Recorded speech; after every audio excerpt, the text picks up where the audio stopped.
people for what? I don't understand. This stuff has got to stop.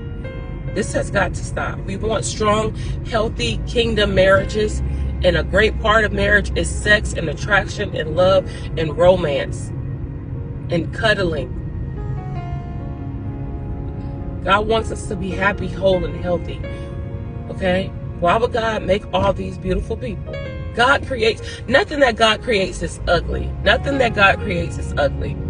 He makes something out of nothing. And that nothing that came from that something is beautiful. It is blessed. It is precious. Why? Because it was touched by the hands of God. Whatever God puts his hands on, it is blessed. It is marvelous in our sight. So we need to stop tearing down our fellow brothers and sisters for whatever reason and learn to discern by the Spirit. Learn to test the Spirit. Learn to just stop being so carnal and focus so much on the outward appearance. Nobody has to prove their salvation to you. Nobody. Nobody has to prove that they are saved to you.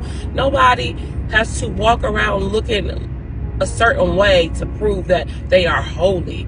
Do we believe in modesty? Of course. Are we called to live by a certain standard as believers? Of course. Are we called not to dress seductively, to entice, to ensnare one another, to cause our brothers and sisters in the faith to stumble? Of course. But I just feel like we just throwing around that Jezebel word.